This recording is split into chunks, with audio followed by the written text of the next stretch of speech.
Hi, this is the Democratic Alliance Labour Report. It's been a very interesting week. I've got a few topics. I'm talking to you as if it's a smorgasbord of topics from the labour law, from the DA Labour desk.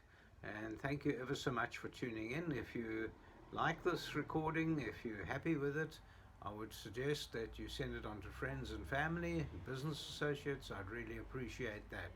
Thank you very much. We're going to talk about a couple of issues, unemployment figures, the quandary of the Minister of Labour with regard to the compensation fund, the reinstatement of the UIF Commissioner, special leave for the Minister of Health, non-payment of the ANC staff, an energy plan, and then reports of graduates not being able to find jobs. So thank you. It's a lovely mix that we're going to talk about, and I really appreciate you tuning in. So this is Michael Bagram. I'm the Labour spokesperson for the Democratic Alliance in Parliament, and I have been sitting through some of the portfolio meetings over the past few weeks, sometimes with wide eyes, thinking, wow, I could be in Alice in Wonderland, and you'll hear why some of these issues have been absolutely extraordinary. Well, first of all, obviously the unemployment figures, as we've seen, are reported are worse and worse. This is now a series of 8 years where we've had unemployment getting worse every year. And somehow the Department of Employment and Labour seems to think this will be business as usual. It's nothing extraordinary for them that the figures just keep dropping, and that's across the board. It's from senior management right through to the blue collar workers. It doesn't make any sense, but somehow we're just not doing it.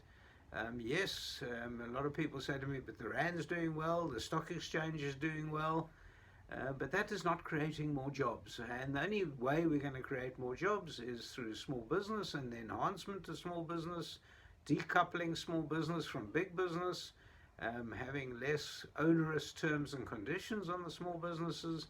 They can then be freed up to somehow create more jobs, and we are hoping that one day either the government will change, and that we can see quite soon hopefully, or that at least someone understands that to be able to create jobs you can't have a handbrake on job creation itself. It doesn't make sense, and we certainly can't follow a communist agenda which we've been seeing throughout.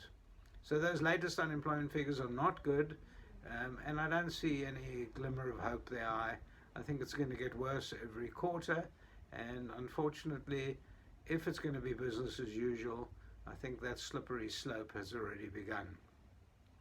Well, on to another topic altogether, and this is pretty weird. The Minister of Employment and Labour has called for a full investigation into the compensation fund. Well, we've been talking about it for months, and anyone who would have watched any of my podcasts would have seen that I've been asking for it. And in fact, on one occasion, I was even accused of being wrongful and being horrible to the minister and threatening to take disciplinary action against me when I asked for that full investigation. Well, now the minister has called for it. Why? Because the SIU, the Special Investigation Unit, the Hawks, and also the AG, the Auditor General, have said that it's corrupt and rotten.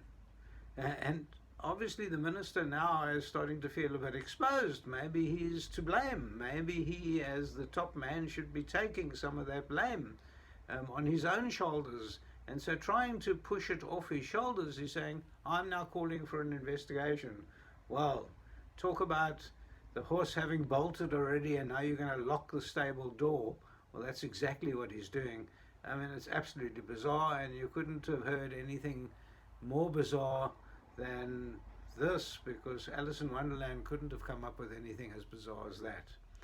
But it does get more bizarre. So go on to another topic. The UIF, who were completely dysfunctional, still are dysfunctional, still are a problem.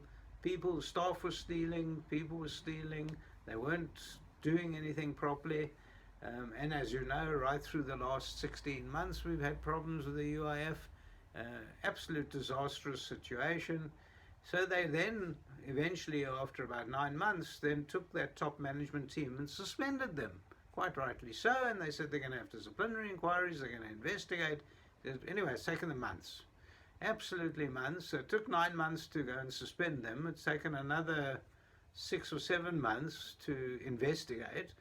We don't hear what's happened with the investigation, but what we did hear is that no, they're bringing the commissioner back. He's reinstated, his suspension is now off. But, believe it or not, they don't want him to do any work. So he's still on full pay. He's been on full pay throughout his suspension. He was on full pay before when he was doing nothing. Now they've told him to come back to work, but not to work. I don't understand it. I heard a story many years ago about a Canadian farmer who I met up with, who said that the government were paying him not to farm because they had a glut of pigs at the time. I mean, this doesn't make any sense at all. The man is reinstated, not on suspension, but told not to work. Let's watch this space. But, of course, to top it all, we now have a Minister of Health in the middle of a pandemic that's been accused of the most heinous crimes, and our President has said it does look like there's some veracity to it. Well, what do? They place him on special leave. Now, there's no such thing as special leave. We know about suspension. We know about step aside. We know about prosecution, but special leave. I mean, maybe, yeah, he's got a bunion on his toe. I don't understand this. Can't the President just call a spade and say, I'm suspicious, and therefore I'm suspending him? But no, they're calling it, I mean, they're real whitewashing this one. And again, I don't understand it at all. But maybe someone can explain to me what special leave is.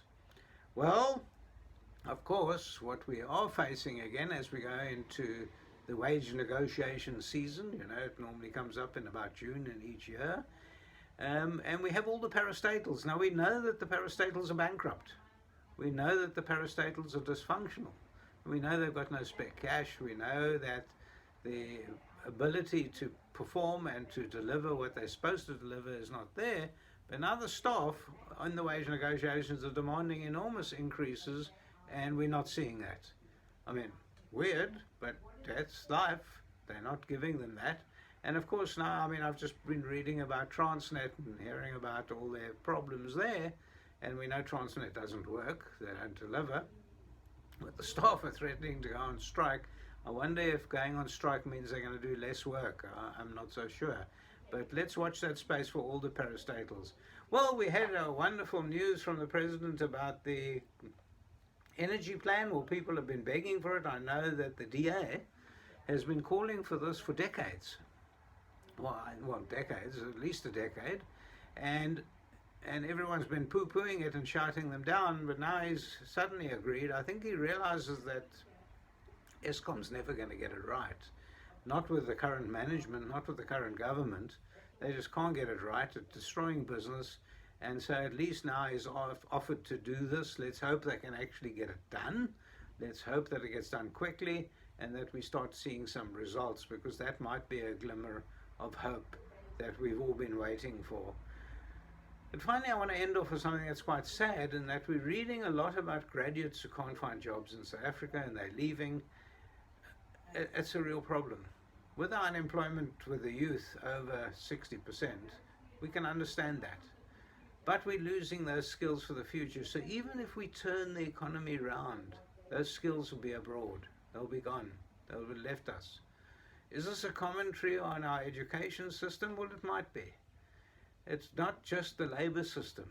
It might be the education system as well. So put that in your pipe and smoke it. Thank you for listening to me. Again, it's Michael Bagram, Sunday the 13th of June, 2021, from the Democratic Alliance. I appreciate it.